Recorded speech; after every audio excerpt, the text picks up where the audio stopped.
Aimables téléspectateurs de la FM Télévision, nous nous retrouvons dans le cadre de votre émission FM Exclusivité. Nous allons évoquer le discours du chef de l'État, son adresse à la nation devant les deux chambres du Parlement réunies en congrès, où il a fait l'état de la nation, il a balayé le bilan de l'année 2024, il a essayé de projeter l'avenir, c'est-à-dire l'année 2025. Il nous a parlé de tout ce que la population congolaise a voulu entendre, la révision ou le changement. Le chef de l'État est passé de la révision ou du changement aux réformes constitutionnelles. C'est de ça qu'il s'agit dans cette émission, nous allons en parler.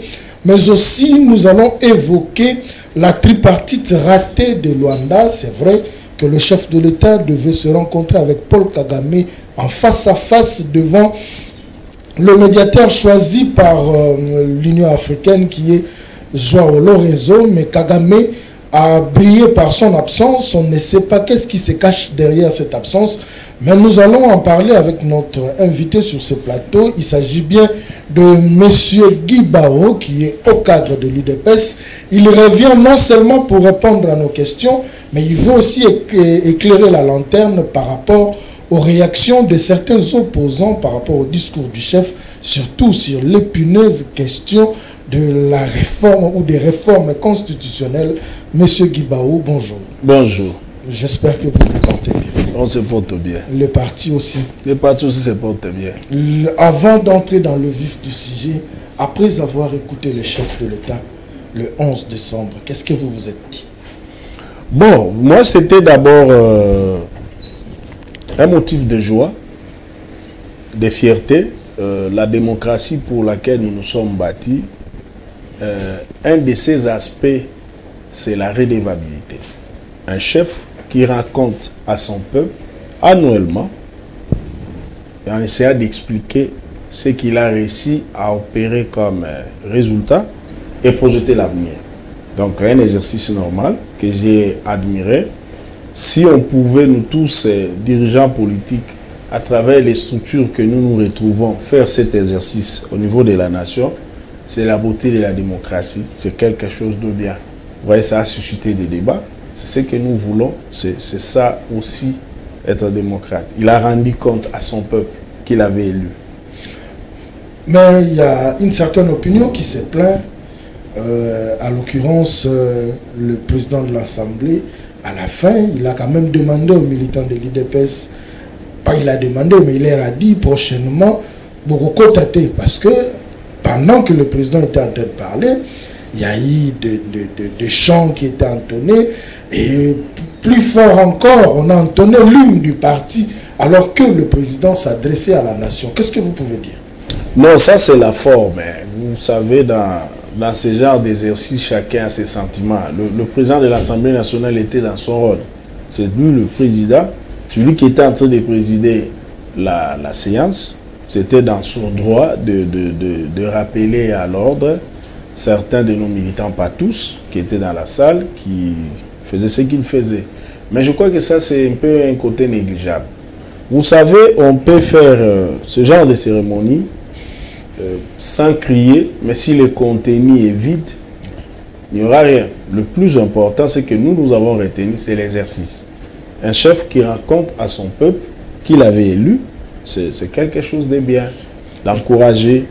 Je reste seulement dans ce que l'opinion a dit, parce que nous fréquentons la cité. Je reste dans ce qu'ils ont dit. La population quinoise qui souffre des embouteillages, de toutes les difficultés, le président censé de trouver des solutions, mais dit qu'il compatit avec eux. Qu'est-ce que vous pouvez dire? Non, ça c'est le côté humain du chef de l'État. Généralement, lorsqu'un chef vient devant les citoyens, tel que nous avons connu, il a l'habitude d'entrer dans la démagogie. De dire, oui, il y a tel problème, mais c'est X, c'est Y. Ah non, là, le président fait Tshisekedi est resté logique. Il dit au peuple, vous avez des problèmes. Il énumère ce problème, il dit, je comprends ce problème et nous sommes en train de trouver des solutions. C'est quelque chose d'inhabituel. C'est quelque chose d'inhabituel. Un chef qui reconnaît qu'on a des problèmes, ce n'est pas un péché. c'est être correct, c'est être sincère, et logique vis-à-vis de soi-même et vis-à-vis de son peuple. Parce qu'imaginez un peu qu'il avait dit, ça n'existait pas les embouteillages. Qu'est-ce qu'on allait dire? C'est un menteur. Lui dit non, je reconnais qu'on a des problèmes et il compatit.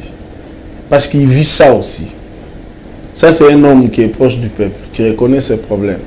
Et parce que ça n'arrive rarement dans notre pays. Vous avez l'expérience des 18 ans.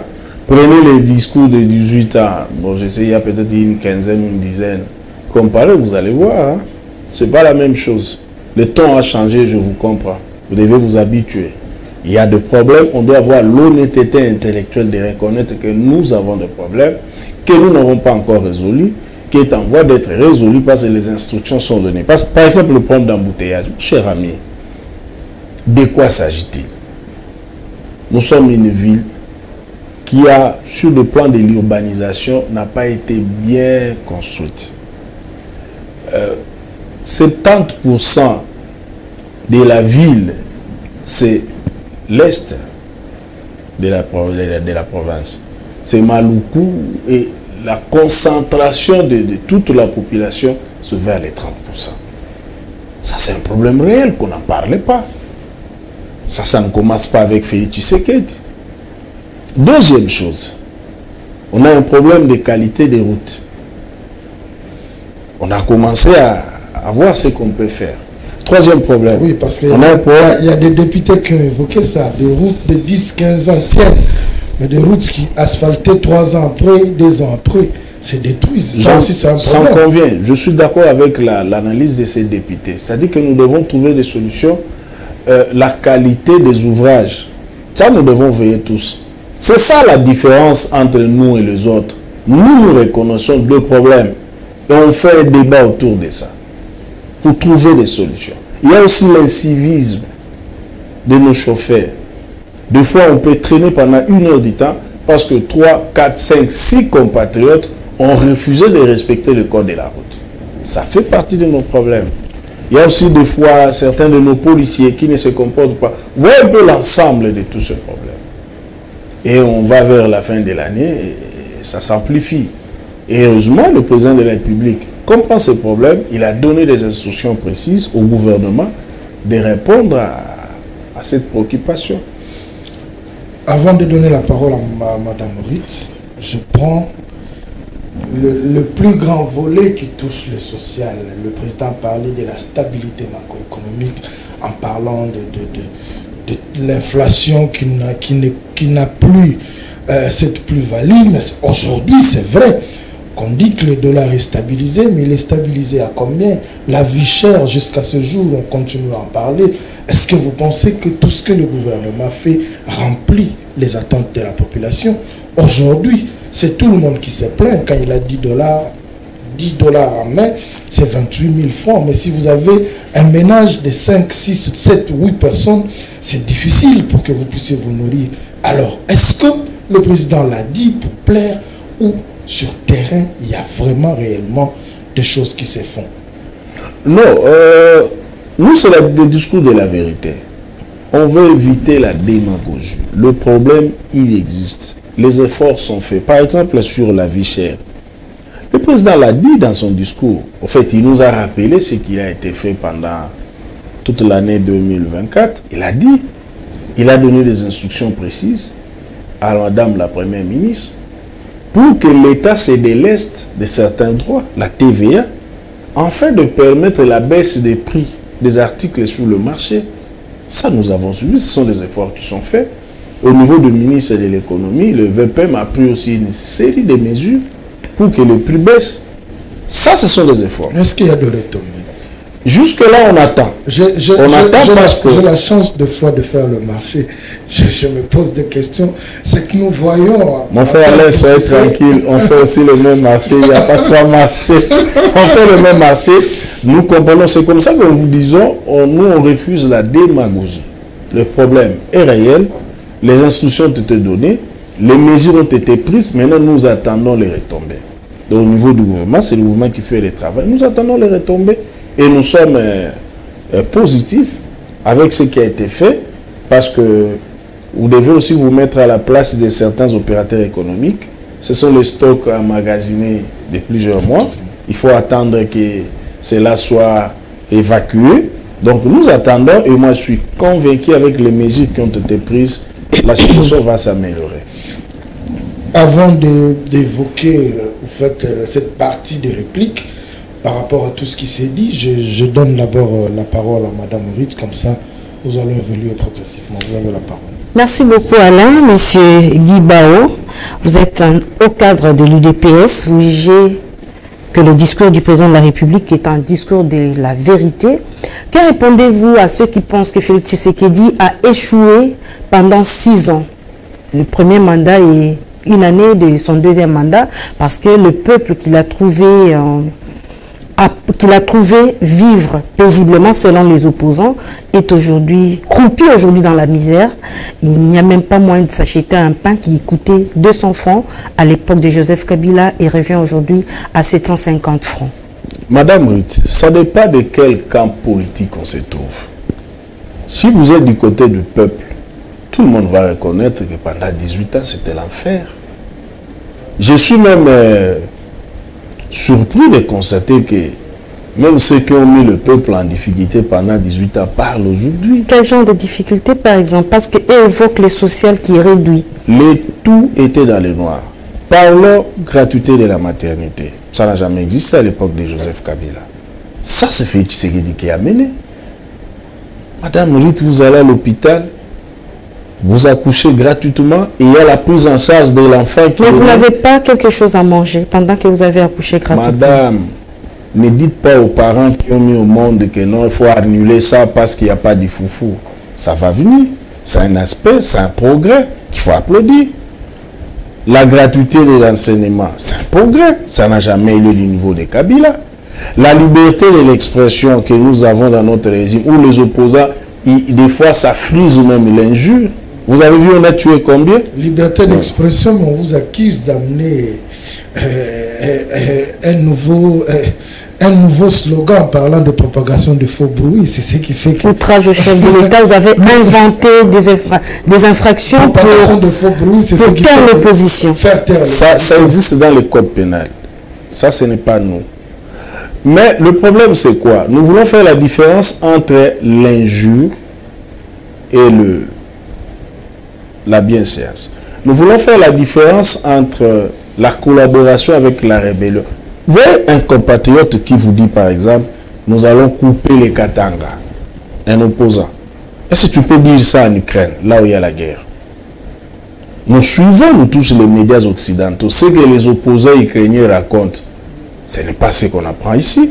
Ce ne sont pas des mêmes réalités. Bien sûr, mais c'est la guerre, le pays est agressé. Vous devez avoir une attitude lorsque ta famille est agressée. Tu as quelle attitude?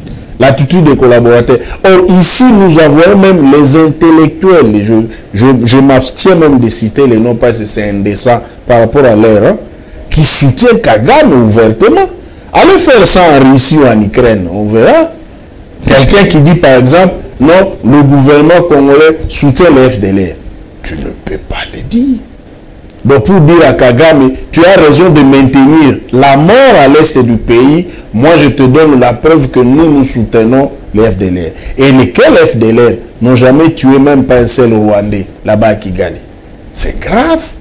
Vous voyez l'attitude, le comportement de certains intellectuels congolais. C'est une déception. On le voit nulle part. Vous voyez tous les pays en guerre. Essayez d'examiner le discours de leurs opposants.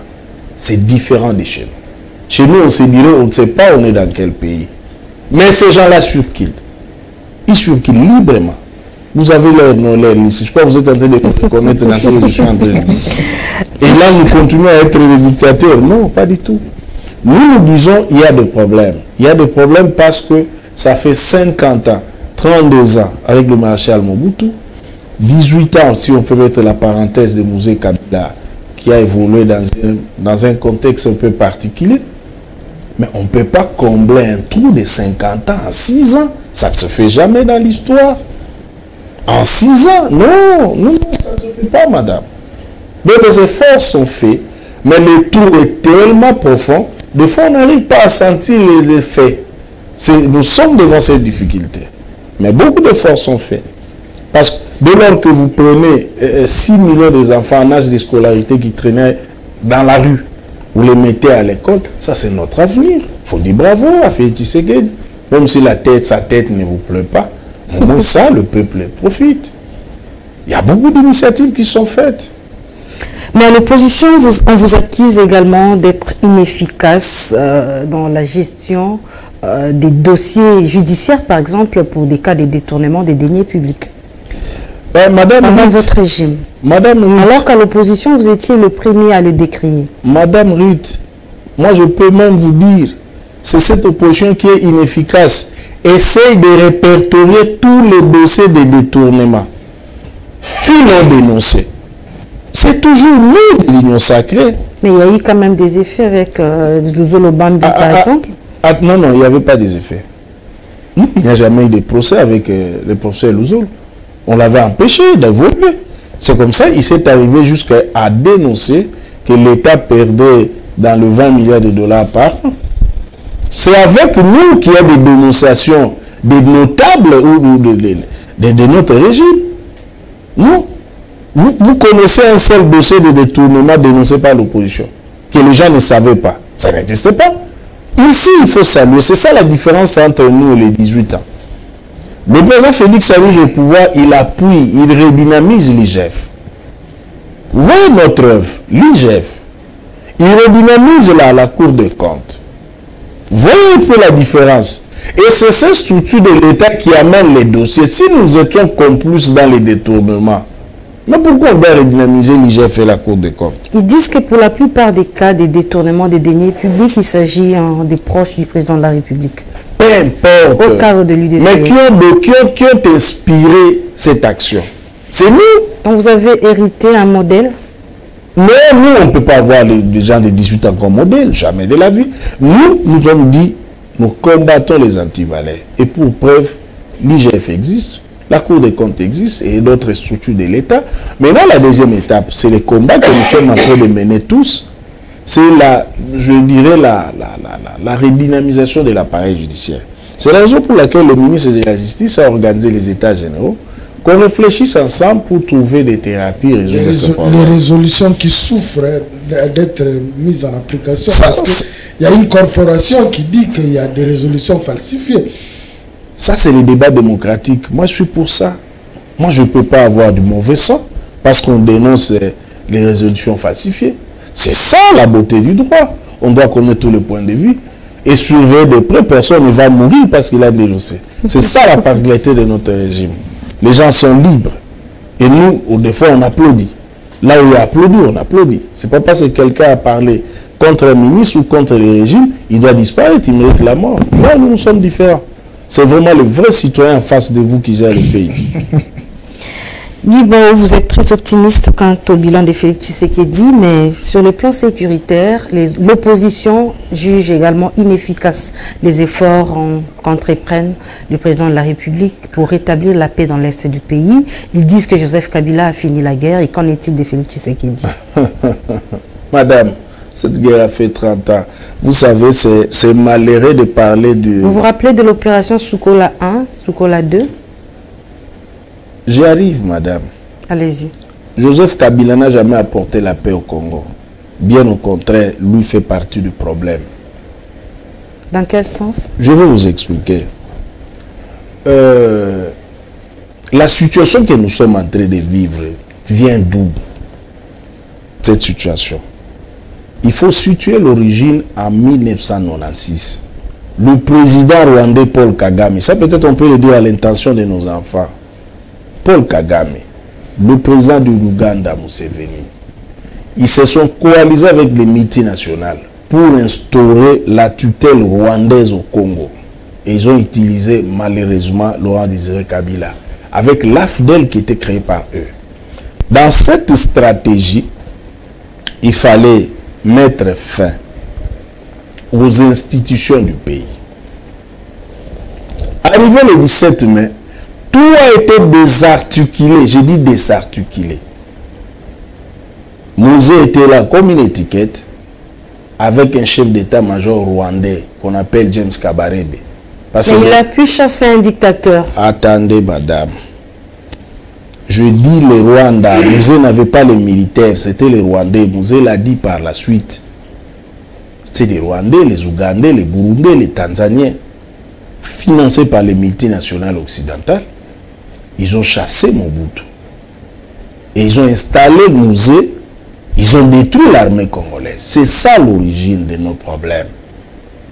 Et curieusement, le chef d'état-major adjoint de cette coalition des armées étrangères, c'est Joseph Kabila. Chef d'état-major adjoint. James Kabarebe, parce que même tes enfants vont vous poser des questions. Maman, comment on peut expliquer qu'on avait un chef d'état-major, James Kabarebe, il s'est retrouvé encore chef d'état-major de la République du Rwanda des années après? Comment vous allez l'expliquer? C'est là le problème. Et de 1997, le 17 mai, jusqu'à aujourd'hui, l'armée a subi une neutralisation à travers l'infiltration des éléments rwandais. Madame, une armée désarticulée, neutralisée à cause de la complicité de l'AFDEL qui ont permis aux Rwandais de s'installer chez nous. Vous allez gagner quelle guerre? Vous allez gagner quelle guerre? C'était pas de gagner des guerres. Kunda Batoire fait ses histoires, il entre, il fait ce qu'il fait, il a la nationalité congolaise, le jour où on veut l'arrêter, il rentre chez eux et vous dites que la guerre est terminée. La guerre n'a jamais été terminée. C'était des petits moments de pause pour bien piller la République démocratique du Congo. Nous sommes surpris lorsqu'on nous fait voir qu'on a connu les 18 ans de paix ici. Jamais de la vie. Et Mamadou Ndala est mort en quel moment? Il n'y a jamais eu de paix. Il n'y a jamais eu de paix, madame. C'est de la poudre aux yeux. Et jusqu'il y a 6 ans, une réunion s'est tenue aux États-Unis des pays qui détenaient les minéraux stratégiques. Et vous connaissez qui représentait le Congo? Le fils du président Rwandais Kagame. Pendant qu'on était ici, pendant 18 ans, qu'est-ce que ces Congolais-là qui étaient avec Joseph Kabila faisaient? Silence des morts. Merci beaucoup. Monsieur Guibao, nous allons évoluer. Nous allons aborder la partie de réaction des opposants après le discours du chef. Il y a le premier, c'est Ferdinand Kambere, secrétaire permanent adjoint du PPRD, qui est passé sur nos antennes, qui a dit clairement que le discours du chef n'a pas répondu aux attentes. Ce qu'il a attendu entendre pendant tout ce discours, il l'a entendu en une minute. C'était les réformes constitutionnelles. Mais il a dit aussi qu'il est surpris de voir que le président puisse changer de ton. Parce que à Kisangani, le président a parlé avec un ton un peu arrogant, si on peut le dire. Quand il est allé à Lubumbashi, il a même dit personne ne l'interdirait de réviser ou de changer la constitution. Mais du coup, au Congrès, le président parle de réforme constitutionnelle. C'est vrai que Ferdinand Kambere puisse faire ce constat, mais nous aussi en tant que journalistes, nous avons fait ce constat, d'où est venu ces revirements, le changement de discours. Est-ce une pression ou une peur, on se dit, on ne peut pas quand même s'entêter, c'est la nation? Il n'y a pas de revirement. Je crois que vous n'étiez pas attentif. Le ton que le président avait utilisé à Kisangani, il avait réagi au discours de certains compatriotes. Il dit personne ne peut nous interdire la réflexion. Parce qu'on est encore au niveau de la réflexion, mon frère Alain. C'est la réflexion. Vous pouvez me dire quel est l'acte que le président de la République a posé pour dire qu'il change la Constitution? Aucun acte. Même pour la révision, aucun acte. On est au niveau de la réflexion. Le président était surpris. C'est ce qui lui avait fait monter le ton. Comment je dis, nous allons réfléchir. Je vais mettre en place une commission multidisciplinaire pour réfléchir. On m'interdit de faire ça. C'est comme ça qu'il avait dit, personne ne peut nous interdire la réflexion. C'était la réflexion. Vous pouvez revoir les vidéos. Personne, effectivement, ne peut nous interdire de réfléchir. Il était surpris par rapport à cette attitude-là, qu'on nous interdit la réflexion. Parce que lui, il a dit d'abord, il n'y a pas d'urgence. Il n'y a pas d'urgence. Il n'a même pas encore mis la commission en place. C'est l'année prochaine. Mais il était surpris de voir que vous voulez lui donner même le droit de réfléchir. C'était par rapport à ça. Mais quand dans l'IDPS déjà, pardon, je vous prends au mot, vous avez dit qu'il n'y a pas d'urgence, mais à l'IDPS déjà, le secrétaire général, M. Augustin Kabouya, a demandé à ce que vous preniez à bras le corps, même pas la révision, les changements. Déjà, je dirais, c'est comme une résidence qui est menacée. Les gens se sentaient un peu en insécurité parce que vous parlez de la réflexion dont le chef a fait allusion, mais dans son parti, on demande aux membres de prendre à bras le corps le changement. Vous ne voyez pas que c'est vous-même qui donnez la balle ou le moyen de défense à vos adversaires? Non, Augustin Kabouya, c'est un député. Lorsqu'on a lancé une réflexion, quoi de plus normal qu'il dit, bon, nous aussi on a réfléchi. Et d'après nos réflexions, il faut changer la constitution. C'est un débat. Il faut opposer seulement les arguments contraires, tels que nous avons considéré. Non, M. Augustin Kabouya, nous pensons qu'il ne faut pas aller vers le changement de la constitution. C'est un débat qu'on a engagé. Il n'y a pas de problème, nous sommes dans la réflexion. Les gens s'agitent pour eux. Bon, moi j'ai compris, surtout que cette opposition, elle est faible, elle n'a pas assez d'action. Si vous essayez d'analyser leurs actions pendant les 6 ans, nous, de l'Union Sacrée, on a posé plus d'actions contre notre gouvernement que eux. Mais qu'est-ce qu'ils ont fait? Pas beaucoup d'actions. Mais comme M. Ferdinand Kambere dit, parce que je le cite, parce qu'il est passé sur nos antennes, parlant de demandant ou lancer un appel qu'il faudra faire. L'appel à un Charles de Gaulle parce que ce régime a failli et a échoué. Comment vous réagissez ou comment vous vous êtes senti après avoir suivi M. Ferdinand? Bon, j'ai compris qu'il est en train de caricaturer la chose et puis il doit plaire à son chef. Mais intérieurement, il sait que Joseph Kabila ne peut pas jouer le même rôle que Jean de Gaulle. Différence. Joseph Kabila, comme je l'ai dit, a été dans l'AFDEL, une coalition des armées étrangères pour détruire le Congo. Charles de Gaulle n'a jamais été dans une coalition avec les Allemands pour venir détruire la France. Première différence. Deuxième différence. Charles de Gaulle, lorsqu'il a pris le pouvoir, il avait une équipe de Français consciencieux, compétents, qui lui ont permis d'avancer, de gérer la France. Mais Joseph Kabila, lorsqu'il a pris le pouvoir, jusqu'à son départ, il nous a dit qu'il n'a pas trouvé 15 personnes compétentes au sein du PPRD où M. Kambere est en train de trôner. Je ne sais même pas lui s'il était dans la liste de Kabila, des 5 compétents là, parce qu'il disait 3, 4. Est-ce que M. Kambere était dans les 4? C'est Kabila qui sait. Kabila n'a pas trouvé 15 personnes. Aujourd'hui, il va revenir comme Jean de Gaulle. Il va travailler avec qui? Parce que dans le parti de M. Kambere, Kabila a souffert pendant les 18 ans. Non, mais 3 personnes. Les mêmes personnes qui l'entouraient aujourd'hui sont avec vous. Dans l'AMP, ils sont avec vous aujourd'hui. Qui ont été déclarés incompétents, mais vous voulez rembaucher. Ça, c'est un autre débat. Moi, je parle d'abord, je fais le lien du retour de notre général de Gaulle là, que M. Kambere nous présente. Est-ce qu'il sera en mesure? Il va travailler avec qui? Parce qu'il n'a déjà pas trouvé pendant les 18 ans. Il va le trouver dans les 2 ans qu'on va lui donner ici. Je ne sais pas. Troisième élément, mon cher Alain. Le président de Gaulle, ou le général de Gaulle, lorsqu'il a pris le pouvoir en France, il a résolu le problème des Français. Il n'a pas nommé les généraux allemands des dignitaires du régime en France. Mais ici, qu'est-ce que nous avons constaté?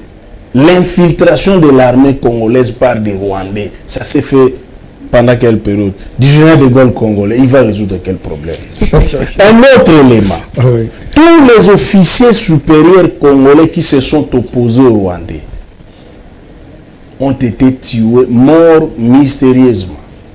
Certains dans le front. Et l'État congolais n'a rendu aucun hommage. Vous pouvez poser la question pourquoi? Mamadou Ndala, aucun hommage. Mounza Mabé, aucun hommage national. Pourquoi? Mais allez maintenant de l'autre côté de la France, les généraux de Gaulle français.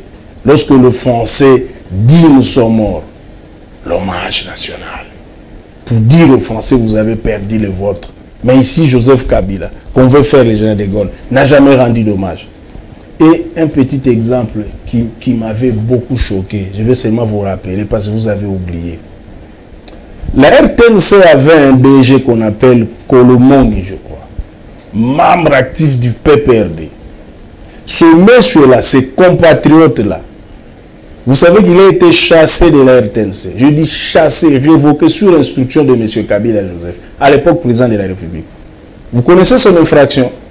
Avoir autorisé le congrès du PPRD à la RTNC, on avait critiqué Paul Kagame. Révoqué,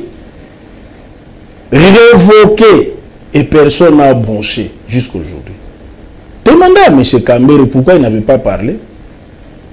Kagame attaque l'Est de la RDC. Le PPRD, nos compatriotes qui étaient là, bien qu'avec Kabila, ils se sont dit jamais, Kagame ne peut pas nous attaquer comme ça. On organise notre congrès, nous allons répliquer. Il réplique à la RTNC. Kagame a suivi. Il donne l'ordre qu'on chasse le DG de la RTNC. Est-ce que vous avez des preuves de ce que vous affirmez? Allons mener seulement les enquêtes. La question qu'il faut poser, hein, pourquoi M. Kolomoni a été chassé de la RTNC après le congrès du PPRD où Kagame a été attaqué? C'est simple. Vous n'avez pas besoin d'un exercice. C'est ça le problème. Jusqu'aujourd'hui, au PPRD, il n'a jamais eu un poste. Jusqu'à ce que Kabila est parti. Pourquoi? Et c'est lui, le général de Gaulle, voulait mettre ici. Est-ce qu'il a la force de faire face à Kagame? Mais quand Martin Fayulu dit, le domaine de prédilection du chef de l'État, c'est plus le gardien de but que le gardien de la patrie, parce qu'il lui a vu au moment où ça brûle dans l'Est de la République, mais lui, il a organisé un match de gala où on a regroupé les célébrités, les anciennes gloires du Léopard. Et Martin Fayulu, dans les antennes d'une chaîne étrangère, a dit, il a conclu que le poste de prédilection du président de la République, c'était le gardien de but que le gardien de la patrie. Il m'a fait pitié. Pitié tout simplement parce qu'il n'a pas regardé les côtés, l'hommage pour les victimes de l'Est. Les enfants, ces enfants-là abandonnés, qu'on a mis en avant-plan, qui sont entrés avec le président. La joie que ces enfants l'ont retrouvé. Ça, il ne peut pas tenir compte. Parce que ça ne le concerne pas, ça ne le préoccupe pas. Il a cherché là où il peut critiquer, croyant faire mal. Ça ne peut pas venir de lui. Mon frère Alain, je te donne un exemple. Et vous aussi, vous allez faire votre religion avec les téléspectateurs. M. Fayulu s'est présenté comme un homme incohérent sur le plan politique pendant qu'il faisait son opposition. 2018, il lance un appel au boycott pendant le processus d'enrôlement. Boycott. À 2 jours des élections, allons voter.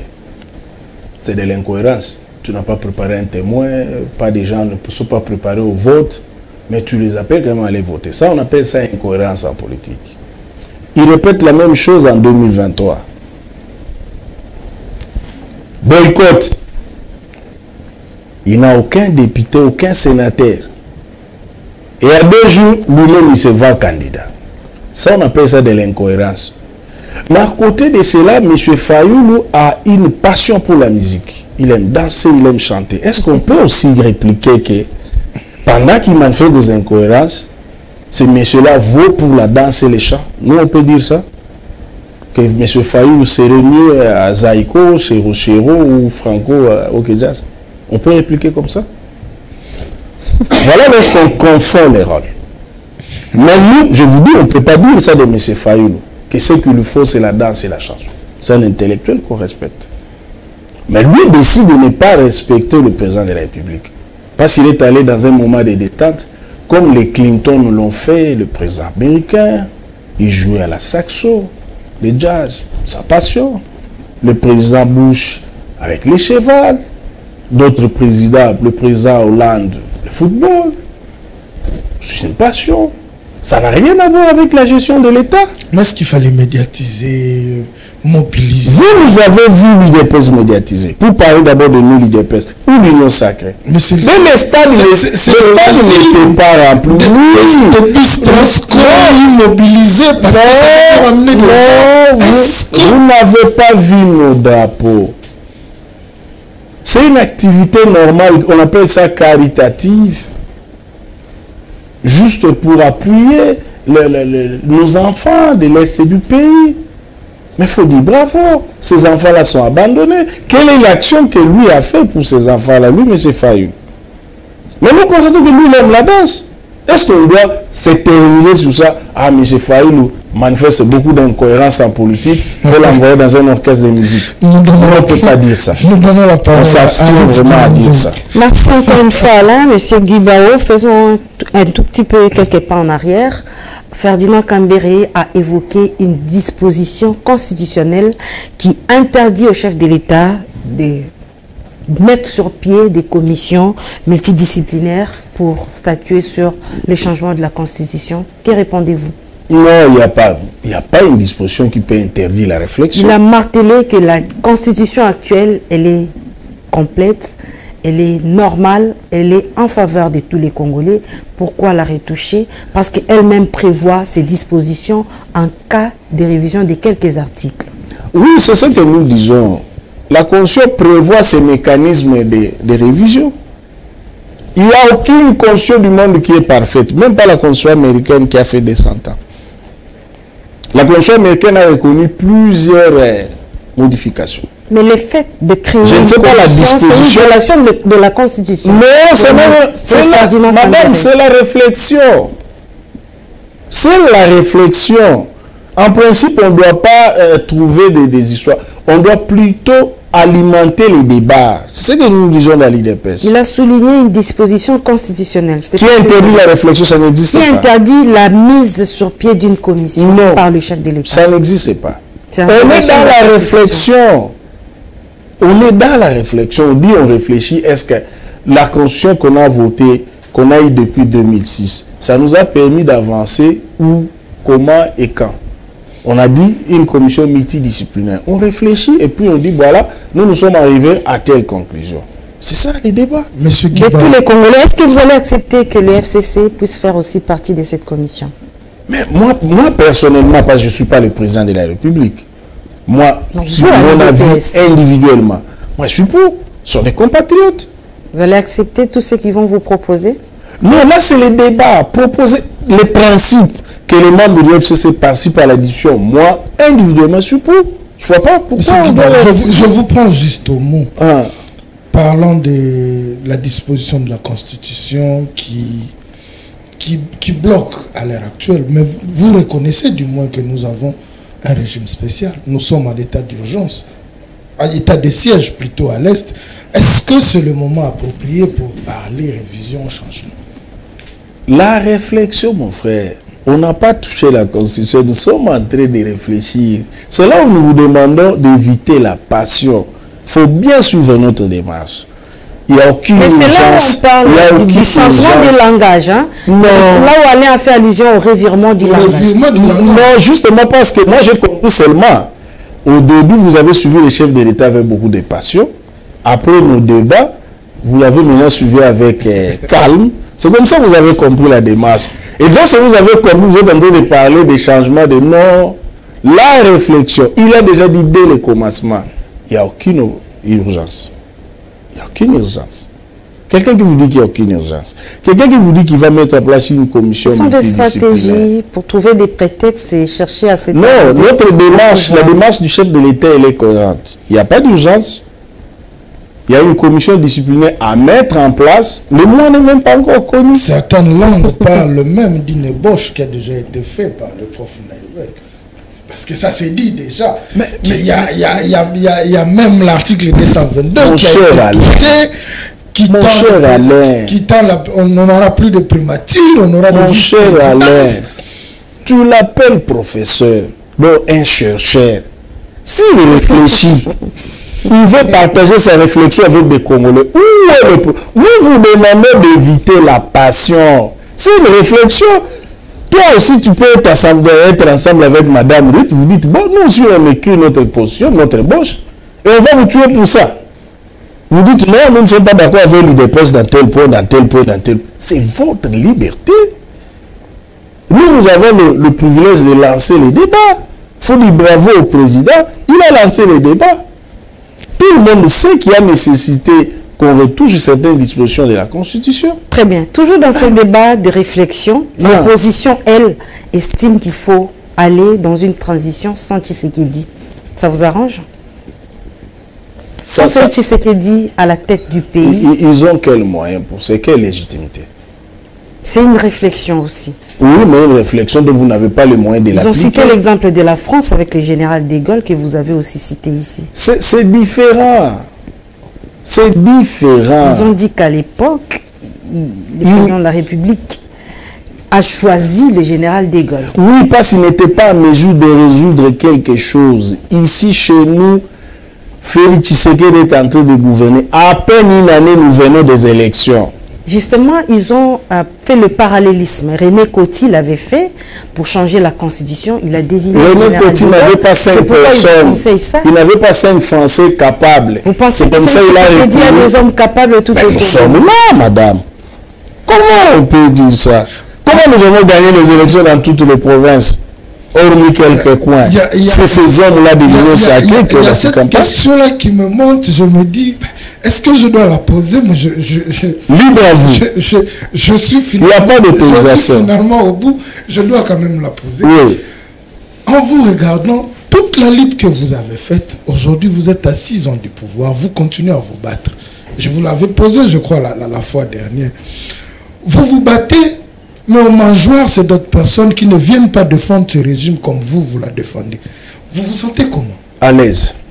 Ah bon? À l'aise pour quelque chose pour qui vous vous êtes battu, parce vous que défendez avec... En vous suivant, même pas chez nous, dans d'autres émissions où je vous suis, vous vous battez pour les régimes, mais dans le mangeoire, c'est d'autres personnes. Vous n'êtes pas récompensé. D'abord, moi, je n'ai pas cette conception-là de mangeoir. Nous, on n'a pas cette conception-là. Mais on milite quand même. Nous, on dit c'est notre pays. Nous avons la passion du Congo. Dans cette logique de la conquête du pouvoir pérennisé, vous préférez rester dans cette catégorie? On est là dans notre parti en train de servir. On sert les pays partout. C'est une conception qui n'est pas étrange.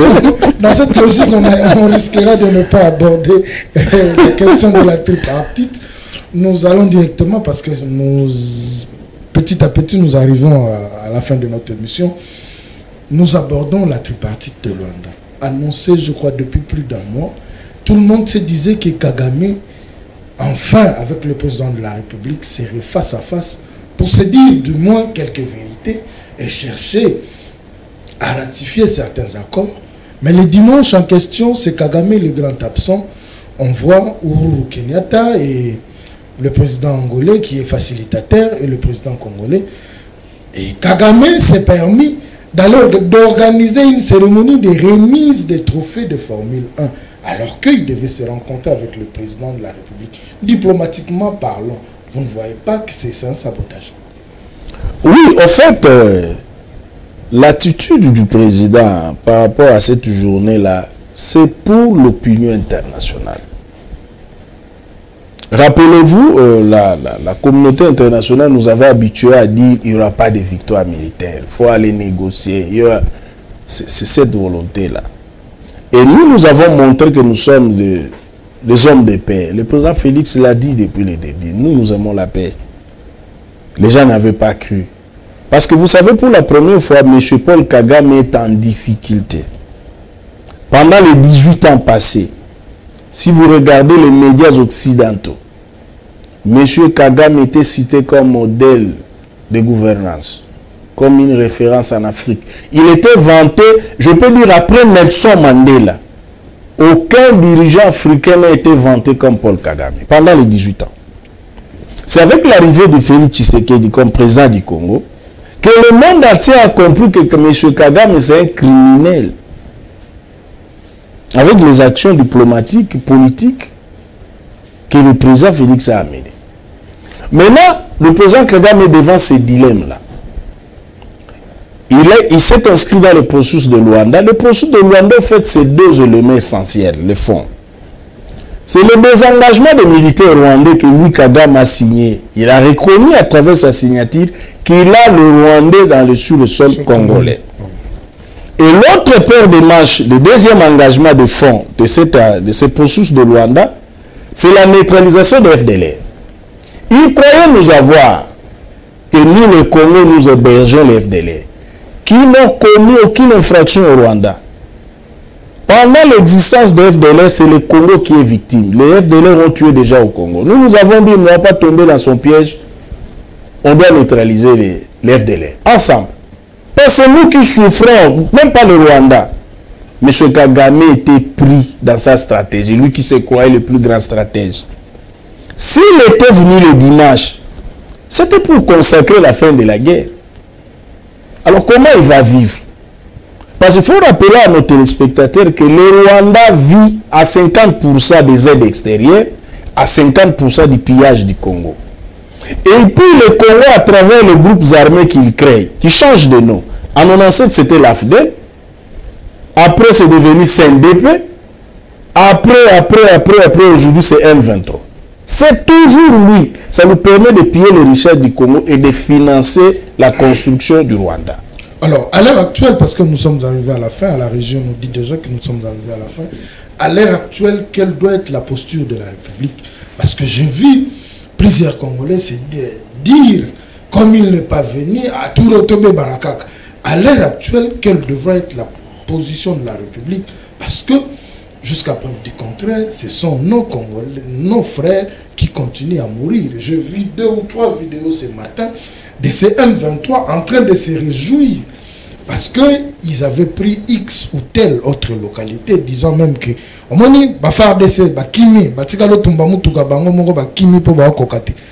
quelle devrait être la posture de la RDC? En fait, l'attitude de M23, c'était quoi? Ils ont attaqué sur tous les fronts avant le 15 décembre pour être sur la table de négociation en position de force. Malheureusement, l'armée nationale les a stoppés avec l'appui des compatriotes de Wazalendo. Kagame s'est rendu compte qu'il va aller là-bas consacrer la disparition de M23, la fin de la guerre. Il dit, je vais vivre comment?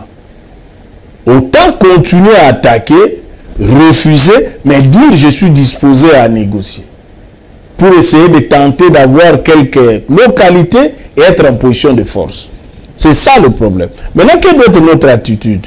Premièrement, une attitude diplomatique. Nous devons sensibiliser les pays du Conseil de sécurité, les membres permanents et non permanents, pour montrer en fait, c'est ce que nous sommes en train de montrer au monde, les criminels, c'est lui. Celui qui ne veut pas la paix dans les sous-régions des Grands Lacs, c'est Paul Kagame. Ça, c'est la première attitude. La deuxième attitude, continuer à renforcer notre armée et les compatriotes Wazalendo sur le terrain. Voilà les deux attitudes à avoir. Et enfin, peut-être une recommandation à ceux qui sont encore complices de Kagame, de tirer la leçon. Cette fois-ci, cette complicité ne va pas conférer une force politique.